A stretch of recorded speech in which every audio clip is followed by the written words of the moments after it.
Voces que forman parte de la noticia. 8 de la mañana y 33 minutos. Ya nos acompaña aquí en cabina desde los estudios centrales de Radio City en Guayaquil el economista Otto Sonnenholzner. Él es candidato presidencial por la Alianza Actuemos. Economista Sonnenholzner, buenos días, bienvenido a Radio City. Gracias por la invitación, a sus órdenes. En julio del 2020 usted deja la vicepresidencia de la República y muchos pensaron en aquella época que sería la carta presidencial del país o que el país requería para la elección del 2021, pero usted no asumió ese desafío. ¿Qué argumento tiene usted para quienes se decepcionaron en esa decisión y en aquella vez? Mire, primero déjeme solidarizarme con la familia de Rider Sánchez, nuestro candidato asambleísta en la provincia de Esmeraldas, un hombre que se ha dedicado gran parte de su vida a servir a su provincia, que compartía con nosotros esta necesidad de que Esmeraldas y el país recuperen la paz en las calles.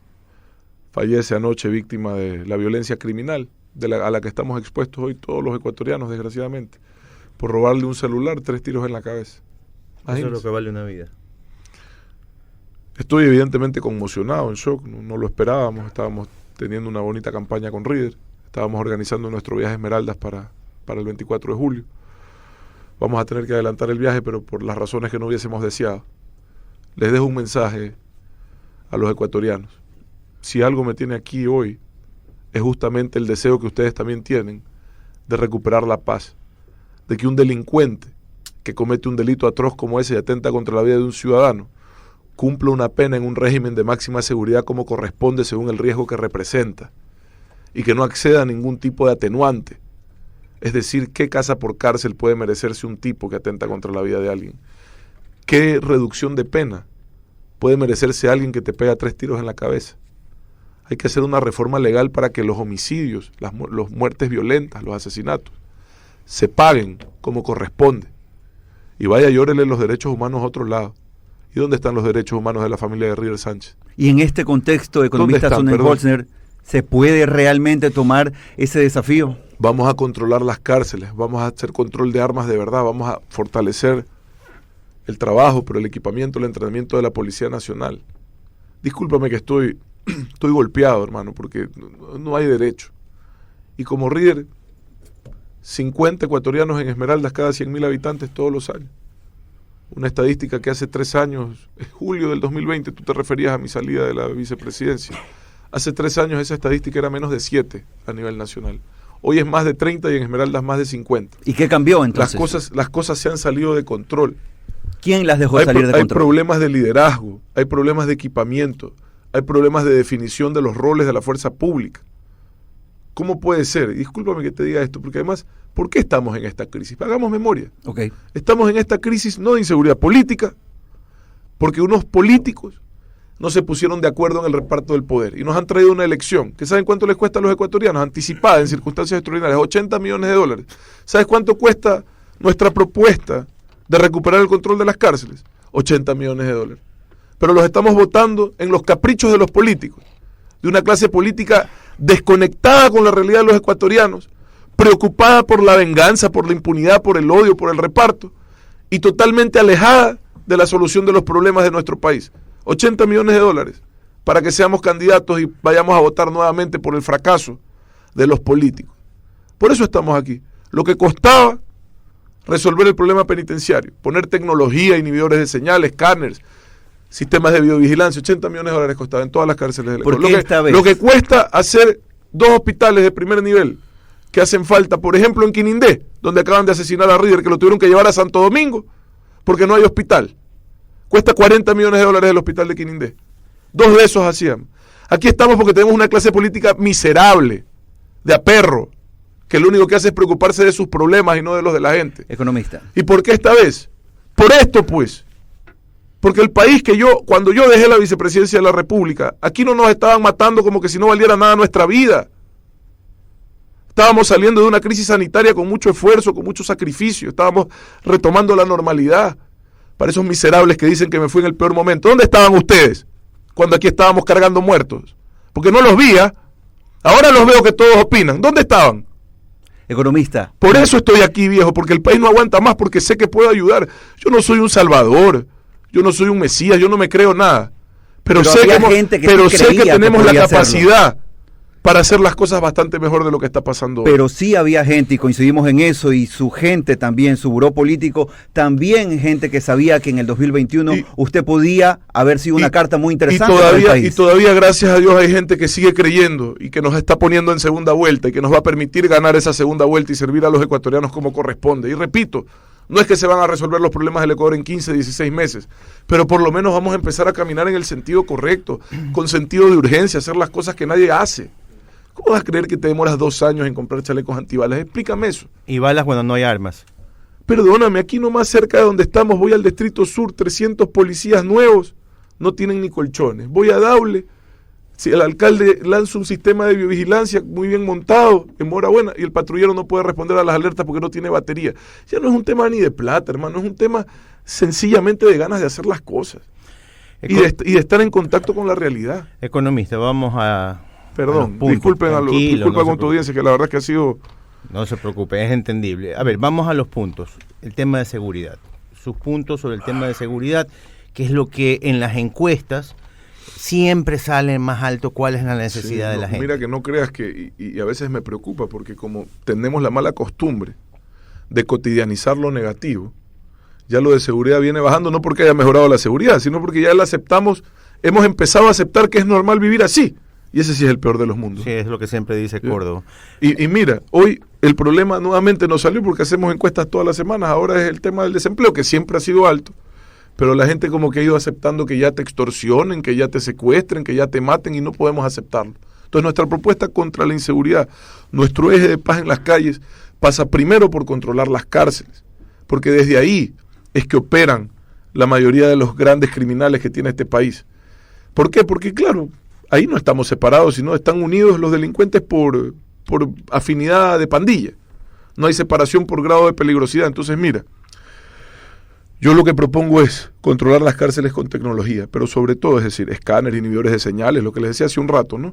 Con sistemas de biovigilancia con capacidad biométrica, control de apertura y cierre automatizado de puertas, pero sobre todo, crear un régimen de máxima seguridad de verdad, que en el Ecuador no lo hay, en donde cualquier miserable que crea que la vida de un ecuatoriano no vale nada y que te atreve a levantar un arma y disparar, como le acaban de hacer a Reader, sepa que va a cumplir una condena de verdad hasta el último día, sin ningún beneficio y con las restricciones, insisto, que ameritan por el riesgo que esa persona representa para la sociedad. Eso implica tener un verdadero aislamiento real, porque no se merecen otra cosa. Necesitamos para eso asesoría internacional. Yo soy un defensor de los derechos humanos, pero de los que tenemos un comportamiento humano, pues, dentro de ese régimen de máxima seguridad, es que vamos a volver a empezar a poner orden. Luego control de armas, porque aquí tener un arma, cualquiera ahora tiene un arma en el Ecuador.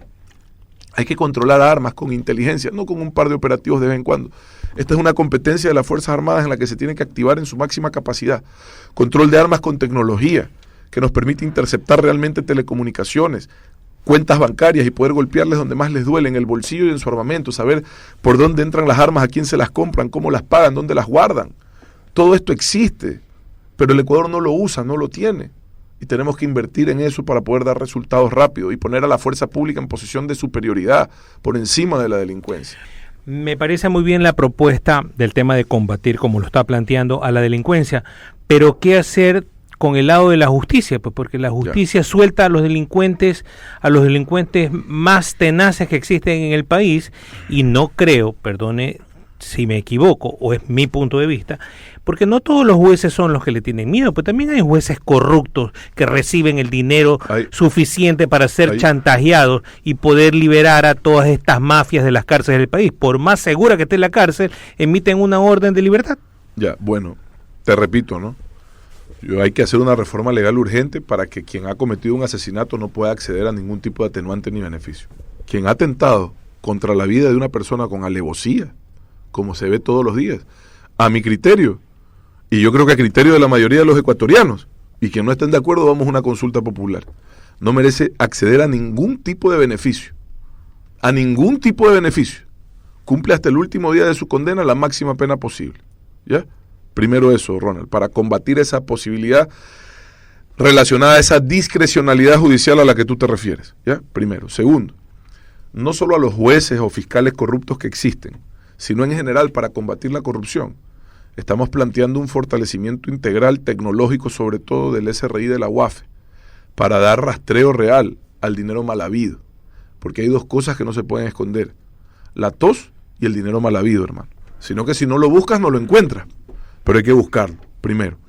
Y segundo, para esos jueces y fiscales honestos, que sí existen, porque sí existen y seguramente muchos de ellos nos están escuchando, todo el respaldo, pero sobre todo cuando sabemos que están enfrentando a grupos criminales peligrosos, hay que garantizarles su seguridad primero, en primera instancia, a ellos y a su familia dentro del territorio nacional, y luego ir en un nivel de peligrosidad aumentando las acciones de protección para ellos, o las acciones en seguridad para ellos, para que puedan despachar telemáticamente inicialmente dentro del Ecuador, de ser posible.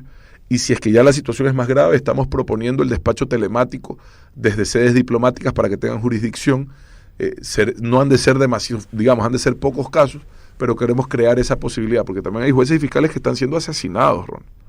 Acaba de pasar hace un mes aquí en Durán, ¿ya? Y están siendo asesinados justamente por no ceder ante las presiones de quienes los quieren comprar. Y para ellos hay que garantizarles su vida y la de su familia. Economista, una más. Usted que ha estado en Carondelet, ha estado en la vicepresidencia de la República, ¿qué cree que le pasó a este gobierno? Porque llegó con las mejores intenciones, como llegan todos ustedes, con las mejores intenciones. ¿En qué momento se desvió? ¿Qué pasó? Mira, no hay dinero. Yo creía... Semana pasada, tomando el punto de la delincuencia, tuvieron una reunión en Quito. Estuvo la alta comandancia de la policía hablando del tema de la seguridad de los fiscales, ¿no? Y al final, el comandante de policía dijo... Sí, o sea, está lindo poderlos ayudar, poderlos apoyar aquí, ponerle seguridad, pero no tengo hombres. Bueno, se están yendo 5.000 policías este año, ya se han ido más de 2.000 en lo que va del año, porque se sienten abandonados. Hablan de aumentar las filas policiales, de pasar de 55.000, me parece, a 5.000 más. Y yo lo que digo es, primero hagamos que los hombres que tenemos, y mujeres, estén equipados adecuadamente, pues. ¿De qué sirve aumentar policías si no tienen equipamiento para trabajar, si no tienen patrulleros, si no tienen armas, si no tienen chalecos?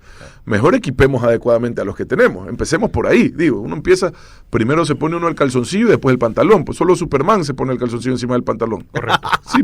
¿Ah? Entonces empecemos por el inicio, pues son temas de sentido común. Yo no puedo saber qué le pasó a este gobierno, no he sido parte de este gobierno, ¿verdad? Pero sí le puedo decir que no nos podemos dar el lujo de llegar a experimentar. El próximo periodo es muy corto y las urgencias son demasiado grandes. Y aquí quien llegue, en el caso de nosotros, hemos preparado un equipo que sabe lo que hay que hacer, pero no puedes llegar a aprender, no puedes llegar a preguntar, porque no hay tiempo que perder y falta demasiado. Yo, viendo las cosas, y como ocurrió en Colombia y en Perú, perdóname, pero el 2021, el 2022 eran años de plena recuperación económica. Eran años de rebote, de reactivación. O sea, este gobierno llegó y tiró al tacho de basura todo lo que hizo el gobierno de Lenin. Y esa Yo reactivación... creo que todos los gobiernos tienen errores y tienen aciertos, pero es que ha sido una debacle. En general, Ronald, en general, Ecuador, Perú y Colombia tuvieron un impacto similar de la pandemia. Perú peor, ¿ya? En Colombia un poquito mejor y Ecuador en el medio. En lo económico, en lo sanitario, en pérdidas de vidas humanas y todo. Perú fue el que peor le fue. ¿Ya? Ahora, Perú decreció un poquito más que el Ecuador, ya creció al doble. La economía Colombia decreció un poquito menos que el Ecuador, ya creció al triple la economía. Ecuador recién este año empata el partido. Es decir, tenemos una economía parecida a la de antes de la pandemia, pero con una población mayor. ¿Qué significa eso? Menos oportunidades, pues. Menos economía por cabeza, ¿verdad? ¿Ya? ¿Por qué? Una serie de errores que evidentemente, como te digo, yo lamento, no pensé que era posible que les vaya tan mal. A nadie, a nadie. Pensaba que esto era un momento de rebotar, de renacer. De acuerdo. Desgraciadamente la situación está peor que antes. Y yo lo que te digo es esto. Por lo menos, ya los últimos meses que les quedan, tengan la decencia de decir la verdad. ¿Qué es lo que están dejando? ¿Cómo lo están dejando? Porque la ciudadanía le molesta la mentira y la ciudadanía sabe exactamente cuando se miente. Y la verdad es que están dejando un déficit mayor que el que recibieron en mayo del 2021. La verdad es que la necesidad de financiamiento es de 9.000 millones para cerrar este año y todavía no han dicho de dónde. La verdad es que han tirado abajo la producción petrolera en 50.000 barriles y esto antes del sí del Yasuní, que es un montón de plata. La verdad es que les está yendo mal en la recaudación tributaria. La verdad es que han crecido el gasto corriente en más de 1.000 millones de sueldos sobre todo, ¿verdad? Lo que confirma la verdad es que la inversión extranjera está en el piso más bajo de su historia contemporánea, porque el pico fue el 2018 y el 2019 y claro, después vino la pandemia. Hasta en pandemia Ecuador y Paraguay fueron los países que mejores desempeños tuvieron de inversión extranjera, pero ni eso. Entonces, digan la verdad ¿Por qué? Porque sobre la verdad se construyen las bases de una solución real a los problemas del país. Yo conozco la verdad, porque entiendo, pero no mientan. Lo único que yo pido. Lo que confirma el economista Sonnenholzner, que no cualquiera pudo haber aprovechado ese efecto rebote que usted analiza ahora. Entonces, las cartas que estaban jugadas en aquella época a lo mejor no eran las mejores o las que necesitaba el país, y hoy sí nos damos cuenta de eso. Entonces, de cierta manera sí entiende lo que ocurrió con este gobierno. Mira, de nuevo, yo estoy aquí ahora, dando un paso al frente en una situación muy crítica. Una vez más, yo no le tengo miedo a las crisis, sé cómo manejarlas, sé cómo lidiar con ellas. Entiendo también que esto no es tarea de una sola persona. Y tengo claro que hay que hacer cosas con urgencia, hacerlas bien y con el equipo correcto, que es el que hemos armado. Pero fíjate, o sea, solo para muestra un botón, que a mí estas cosas ya me parecen impresentables, pero ese es el nivel de la política que tenemos en el Ecuador. Para ser candidato a la presidencia de la República y a la vicepresidencia tienes que cumplir muy poquitos requisitos en el Ecuador. 35 años. Más de 30, porque cambió la ley. Así es. Más de 30 años y no tener ningún impedimento de ley. Y presentar un plan de gobierno que cumpla con los estándares mínimos legales que tiene nuestro país, que son bien básicos. Los que están llenos de errores de ortografía. Escúchame, Ronald, somos 8 binomios. Horrores de ortografía. 8 binomios. 7 no cumplieron los requisitos de ley, tuvieron que volver a enviar. 7. Perdón, gente que supuestamente estaba pensando en esto hace años. Pues, ¿no? 7. Solo 1 cumplió. ¿Sabe cuál? El nuestro. Y 7 presentaron, ¿sabes qué? Es que es una vergüenza. Ese es el nivel de la política en el Ecuador. Es una vergüenza. 7 presentan planes de gobierno con errores ortográficos. 7 de los 8, ¿sabe cuál es el único que no tiene errores ortográficos en su propuesta? ¿Quién le habla? Nuestro equipo. ¿Por qué? Porque tenemos un equipo que se toma esto en serio, porque nosotros estamos aquí para hacer las cosas bien. Perdóneme, yo con esas 2 observaciones ya nomás les diría gracias, señores. Disculpe, ya me voy a preparar un poquito más. No voy a pasar vergüenza. A la nocturna. Claro. A la nocturna. Pero perdóname, es que no se toman en serio las cosas, Guillermo. No Así se las es. toman en serio, creen que esto es una broma, creen que esto es de amanecer y decir quiero ser presidente. Señores, ser presidente de un país es una responsabilidad gigantesca, que implica estar consciente a lo que vas. Yo, a diferencia de los otros, no puedo aparecer con el entusiasmo de la ignorancia. Se presentan diciendo que van a hacer, todo van a hacer. Nunca dicen cómo, nunca dicen cuándo. Todo van a hacer. Yo hablo con claridad, sin demagogia, de lo que se puede hacer. Sujeto, evidentemente, además, a un problema que se viene, que es el fenómeno del niño, por el cual me parece que no están haciendo tampoco lo que hay que hacer, que es el trabajo de prevención, que va a salvar vidas. Economista, usted, como se dice vulgarmente en el fútbol, está preparado para salir a la cancha, tiene todos sus jugadores. Aquí creo que ya hay por ahí, lo vi a un futuro ministro de gobierno que va a estar por ahí, a su amigo del alma, ya tiene todo el equipo preparado. Preséntenoslo. Hemos avanzado principalmente en los ejes que consideramos estratégicos, en donde tenemos mesas de trabajo permanentes que están actualizando además las propuestas, porque no están escritas en piedra y las cosas cambian. Cuando hicimos nuestro plan de gobierno no está considerado lo del fenómeno del niño, tenemos que adaptar ese plan de gobierno a esta nueva realidad, ¿ya? Ahora, tenemos una mesa técnica de seguridad con asesores nacionales y extranjeros, tenemos una mesa técnica de economía, tenemos una mesa técnica... Y ya tiene los candidatos para el ministerio. En esa mesa de esas mesas... Porque tiempo no va a haber. De esas mesas saldrán los responsables de esas instituciones, seguramente, porque están empapados, conocen del tema. Tenemos una mesa técnica de, te decía, seguridad social, economía, y estamos montando la mesa técnica estamos, digamos, terminando el primer producto de la mesa técnica de riesgos, que es la que nos está dando las soluciones en materia de reactivación económica del fenómeno del niño. ¿Por qué? Porque ya nosotros en noviembre vamos a llegar con el agua al pecho. Es decir, el trabajo de prevención tiene que haberse hecho. E insisto, en que se construyan o se adapten los albergues para las decenas de miles de familias que van a necesitar un techo seguro y un pan en la mesa.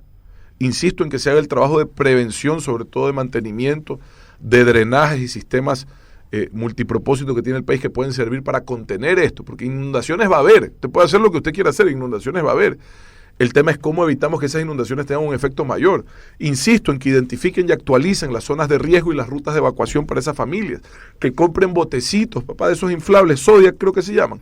Tráiganse unos 100, 200 que hacen falta. Acuérdate que el último fenómeno del niño teníamos defensa civil, ya no tenemos, ¿ya? ¿Quién se va a encargar de esa responsabilidad humanitaria? Sí, las Fuerzas Armadas, la Policía Nacional, pero no tienen el equipamiento para hacerlo. Insisto que yo ya lo estoy haciendo dentro de mis posibilidades, pero yo no soy el Estado, yo soy un ciudadano más como cualquiera, en que se dediquen a fortalecer los estribos de los puentes, porque aquí todos los que estamos, no sé qué edad tengas tú, quizás puede ser contemporáneo mío, un poco más joven. No, para nada, tengo 42 casi. Ahí ya. estamos, casi empatados. Bueno, nosotros sí nos acordamos del 98. ¿Y qué es lo primero que se va? Los puentes, pues.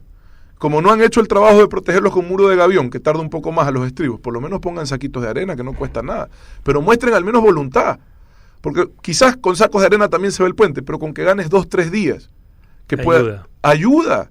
Porque la carretera puede estar en buen estado, y si se ve el puente, ¿qué hacemos? Pero las carreteras no están en buen estado. No, están en pésimo estado. Pero así estén en buen estado, El ministro lo que dice importa que es el sí. El ministro dice que Pero sí. ese fue el mal ministro. Que el 60% está. Ronald Córdoba tiene otra consulta. Economista, basado en su respuesta de la mesa técnica económica que está trabajando y seguramente de ahí va a salir su ministro de Economía, el tema dolarización. ¿Cómo lograr ese equilibrio en la balanza fiscal en el tema de importaciones y exportaciones para poder... la balanza comercial. Balanza comercial, pago, correcto, sí señor, para poder mantener y poder fortalecer el tema de la dolarización? Mire, la dolarización se sostiene también teniendo un gobierno responsable. Y cuando hablo de gobierno responsable no hablo de dejar de hacer obra pública, ¿sí? O no hablo de dejar de atender los temas más básicos. Evidentemente el país sufrió una pandemia que golpeó duramente su economía, pero estábamos, como les decía, en la época de recuperación. Y creo que el gobierno se equivocó, porque el país tomó decisiones difíciles en el 2020, económicas, que servían para lograr estabilizar la economía y fortalecer la dolarización, pero el gobierno se equivocó en creer que eso era un fin y se olvidó que ese era un medio. Es decir, todo el equilibrio fiscal que supuestamente celebraban y que ya se fue, también ese se lo comieron, ¿ya? ¿Te acuerdas que celebraban el equilibrio fiscal? Ya se lo comieron, ¿ya? Entonces, todo ese equilibrio fiscal lo confundieron con un fin y se olvidaron que es un medio para generar bienestar de forma sostenible, ¿ya? La dolarización se defiende siendo responsables, haciendo crecer la economía, incentivando las exportaciones. La dolarización se defiende creando oportunidades de empleo, creando oportunidades de inversión en el país, porque no es solo de exportaciones, no es solo de balanza comercial, correcto, también es un no tema de solo de balanza traer. de pagos que incluye inversión. Entonces, nosotros, mira, si en algún momento estuvo en riesgo la dolarización en el Ecuador de verdad fue durante la pandemia. El rato que no tenías ni para pagarle a los médicos, fruto de la irresponsabilidad histórica en el manejo de las finanzas públicas. ¿Y cómo será que hay otros gobernantes que abiertamente dicen, o líderes políticos que abiertamente dicen que la dolarización es un problema? En mi caso, yo estoy convencido que la dolarización es la única garantía de certidumbre que tenemos los ecuatorianos de que lo poco o mucho que ganamos vale algo, vale algo. Y quien atente contra la dolarización, quien se ose a decir que la dolarización se tiene que desmontar, como lo dicen ciertos líderes políticos del país, lo dicen fuera, ¿no? Cuando están en Venezuela lo dicen. Acá no se atreven porque les caen a piedra, ¿verdad? Pero quedan grabados. ¿Fondo Monetario Internacional o China? ¿O ambos? No, es que no es excluyente. ¿Por qué va a ser excluyente? Cualquier Todo institución, suma. cualquier institución que esté dispuesta a prestarle al Ecuador en buenas condiciones los recursos que necesitamos para invertir, es bienvenida. Usted ha hablado, economista Sonnenholzner, de términos como pan, techo. No es pan, techo, No. Es Pan, usted ha hablado de pan, techo, me recordó al pan, techo y empleo del Yo hablo de 84. paz, yo hablo paz, plata y porque progreso. Usted habla exactamente Sí. de paz, plata y progreso. Lo Sí. cierto que tanto en el 84 con Febres Cordero como ahora el desafío es muy grande, y es muy grande, y a esto voy, porque si no hay acuerdos políticos que sustenten la gobernabilidad, difícilmente se va a poder cumplir cualquier plan de gobierno, por muy Mira, perfecto que parezca. A mí, te soy sincero, no me preocupa tanto eso. ¿ya? Yo creo que la gobernabilidad se logra teniendo gestión. Con y Revolución Ciudadana como mayoría en el Parlamento. no van a ser, nadie va a tener mayoría, para empezar. Primero, algunas cosas sobre las cifras. Primero, va a haber segunda vuelta, la primera afirmación. Va a haber segunda vuelta. La segunda afirmación es, nosotros estamos en esa segunda vuelta. Y la tercera afirmación es, vamos a ganar esa segunda vuelta. Dicho esto, vamos a tener un bloque importante, ¿ya? Importante, de alrededor de 40 legisladores.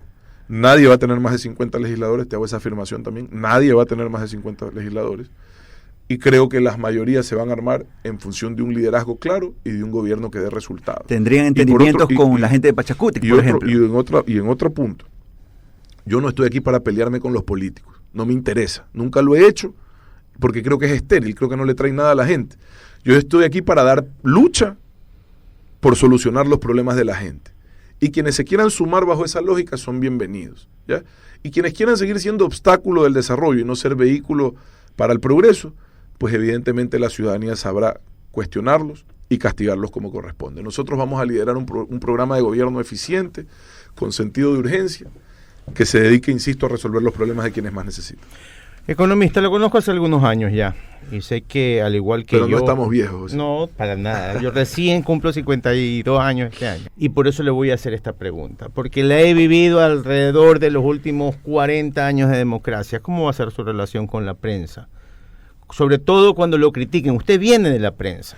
Pero yo ya fui autoridad. ¿Cómo fue mi relación con la prensa? Pero sí, pero no era presidente de la República. Ahora que va a ser presidente... Mira, te digo una cosa, Guillermo. Yo he sido públicamente, mi vida pública empezó como defensor de la libertad de expresión. Correcto, lo sé. Quizás una de las motivaciones que me llevó a ser parte de un gobierno del cual yo no era, digamos, miembro, no tenía relación, fue que tenía esa causa de defensa de la democracia y la libertad de expresión. Yo soy una persona que sabe recibir críticas, como soy humano, cuando vienen de personas que valoro y creo que son injustas, evidentemente me duelen, pero soy una persona que he aprendido a gobernarme a mí mismo antes de creer que puedo gobernar un país. Y con esa inteligencia emocional manejaré todos los problemas que uno enfrente, incluidas las críticas que puedan venir de la prensa. Ahora, yo no voy a dejar de ser lo que siempre he sido, un defensor de la libertad de expresión, y evidentemente creo que hoy, sobre todo más que en la prensa, a nivel de comunicación digital, hay problemas que se resuelven y libertinaje también. Hay problemas que se resuelven con educación. Sí, yo creo que los ecuatorianos, mira, el otro día, voy a un medio de comunicación formal en la ciudad de La Tacunga, y el periodista me increpa sobre un meme. O sea, estás en el país en el que con un meme te abren una indagación previa en fiscalía, estás en el país en que con un meme la gente cree que es verdad. O sea, un meme en el que dice, le tomo una foto a Ronald, le digo, Ronald es ladrón, y le pongo el burroverso. Y dice, oiga, pero el burroverso dice que usted es ladrón. Así estamos, ¿ya? Entonces hay mucho por aprender en materia de manejo de comunicación digital, en mi opinión. Al parecer, hasta en las escuelas de periodismo. Porque damos por cierto cosas que no lo son. Y el periodismo nace, se fortalece y logra diferenciarse de calidad cuando trabaja con credibilidad. Ustedes todos lo saben porque lo han hecho. Y la credibilidad se ha ido perdiendo en el ruido de la comunicación masiva de lo digital. Y creo que falta educarnos como ciudadanos para el uso responsable de la comunicación digital, para no difundir mentiras, para no masificar la difusión de esas mentiras, porque además, porque tenemos prejuicios, ¿ya? Y sobre eso se construyen las noticias falsas, sobre los prejuicios, tendemos a reenviar, reproducir o incrementar todo lo negativo que nos llega sin ningún tipo de filtro. Y ese es un desafío no del Ecuador, sino del mundo, en mi opinión. Lo que sí lo veo es en la lucha contra la desinformación. Siempre. Ahí sí lo veo. Siempre. Sobre todo cuando son mentiras que hacen daño, que generan desestabilización. Yo ya lo viví durante las protestas del 2019. Yo iba a conversar con las comunidades y me decían, es que ustedes están haciendo esto para darle bono a los venezolanos. Así me decían. Claro, había un prejuicio contra la migración masiva venezolana y cualquier noticia que apele a ese prejuicio iba a tener difusión. Por eso le digo, las noticias falsas son contenidos pseudoperiodísticos que apelan a los prejuicios. Y sobre eso se puede desestabilizar un gobierno, sobre las mentiras. De acuerdo, economistas, nos quedan muy poquito tiempo, en honor al tiempo. Salud. Lo primero, el control de compras públicas a través de la compra pública unificada de medicinas, que es un proyecto que ya ha liderado en Naciones Unidas nuestra vicepresidenta Erika Paredes por más de 10 años, lo ha hecho en 60 países, y que va a ayudarnos a combatir la corrupción en los hospitales. Hoy en los hospitales compran el mismo producto en un hospital 5 veces más caro que en otro. ¿Qué es eso? Corrupción. Hoy en un hospital compran del mismo producto 10 veces más del que necesitan. O lo reparten por la bodega. ¿Ya? Entonces, esa corrupción se la corta haciendo compras unificadas de medicinas, que nos permitan definir qué es lo que el país necesita, comprarlo directamente al proveedor, ahorrar cientos de millones de dólares y distribuirlo donde hace falta. Eso es lo más importante, el primer paso, y es algo que vamos a hacer en el corto periodo de gobierno. Esta es una elección, para finalizar, economista Sonnenholzner, en la cual los ecuatorianos podríamos estar seguros de los resultados, de los reales resultados. Mira, estamos trabajando en el control electoral. No hay que dormirse, nos preocupa sin duda, es un proceso y estamos fortaleciéndolo, y pronto, es más, vamos a comunicarle a la gente que nos está apoyando, a la gente que se quiere sumar, para que participen como voluntarios durante la jornada electoral y nos ayuden a velar que la voluntad popular sea la verdadera, la verídica, que se respete. Así que sí, es un problema, estamos conscientes y estamos trabajando para evitar que pase lo que desgraciadamente pasa con demasiada frecuencia. Queremos agradecer al economista Otto Sonnenholzner, candidato presidencial por la Alianza Actuemos, hoy en directo desde los estudios centrales de Radio City en Guayaquil.